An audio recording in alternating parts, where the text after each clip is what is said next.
Bonjour à tous. 8 mai 45, armistice. 9 mai 45, armistice du côté russe.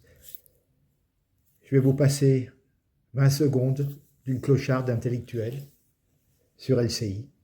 Pendant la Deuxième Guerre mondiale, les aviateurs français qui combattaient aux côtés des Soviétiques, l'escadrille Normandie-Niemen, pilotaient des Mirages. Pauvre dinde stupide à manger du foin qui veut déverser sa propagande russophobe et ne fait qu'étaler son insondable nullité. Quand on présente un sujet à la télévision, on s'enseigne quand même. Je viens d'apprendre donc que la France avait des avions à réaction dans les années 1940, en sachant que le Mirage a été mis en service en 1983. De mémoire, voilà, 20 secondes et après je reprends derrière. Ne quittez pas, vous allez apprendre des choses quand même plus intéressantes. Merci. Alors cette unité qui combattrait aux côtés des forces russes, vous avez entendu son nom, Normandie-Niemen. Avant d'expliquer de qui il s'agit, pourquoi Normandie-Niemen, qu'est-ce que cela signifie? C'est le nom d'une unité célèbre de l'armée de l'air française qui a été créée pendant la Seconde Guerre mondiale.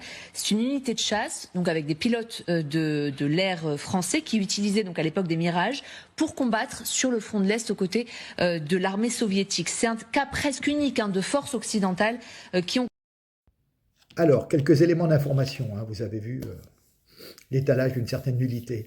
Euh, L'origine de cette escadrille, qui au départ s'appelait seulement Normandie, créée en 1942 sous l'impulsion du général de Gaulle, leader de la France libre, pour ceux qui ne sont pas allés à l'école, enfin qui sont allés à l'école, mais récemment, donc on leur a rien appris.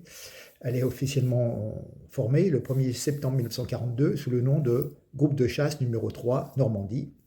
Et cette fameuse escadrille était composée de pilotes volontaires français. Et ensuite, autant que je me souvienne, elle sera un peu mixte, il y aura des pilotes soviétiques. Voilà. Enfin bon, LCI et BFM montrent encore une fois leur ignorance crasse de l'histoire de la Seconde Guerre mondiale. Ça, on en a l'habitude quand on voit de quelle façon ils parlent du conflit en Ukraine. Alors, cette escadrille était basée sur le front de l'Est. Elle participa à de nombreuses batailles aériennes, Kursk, Smolensk, Minsk, et donc est équipée de chasseurs soviétiques, des Yak 1, des Yak 9, des Yak 3, et elle se distingua quand même par une certaine virtuosité, du courage, efficacité, acte d'héroïsme. Des pilotes français sont morts, et elle a battu, je crois, 273 avions ennemis. Voilà. Il y a même des stèles, des places en Russie qui commémorent, nettement plus qu'en France, qui commémorent le sacrifice des pilotes français et puis une certaine amitié franco-russe. Voilà, Et puis donc,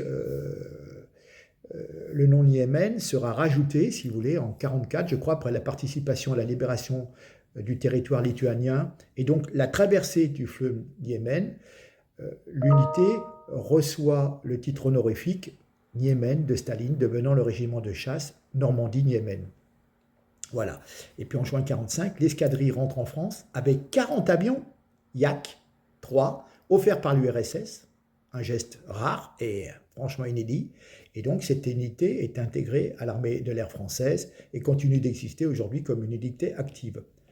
Donc aujourd'hui, ce régiment de chasse Normandie-Niemen est basé à Mont-de-Marsan en France et donc maintenant on a des avions Rafale et ça participe à des missions de l'OTAN, de défense aérienne, d'opérations extérieures, ce qu'on appelle des OPEX, etc. Cette unité au départ restait quand même un symbole de la coopération franco-russe, de l'héroïsme des pilotes français et est décorée de nombreuses distinctions dont la Légion d'honneur, la Croix de Libération, des décorations soviétiques. Voilà. Alors franchement, il pilotait des mirages. Franchement, nous foutent la honte tous les jours. Je pense, je m'excuse, mais sur CNews, le niveau est quand même un petit peu plus élevé quand on parle d'histoire et de politique.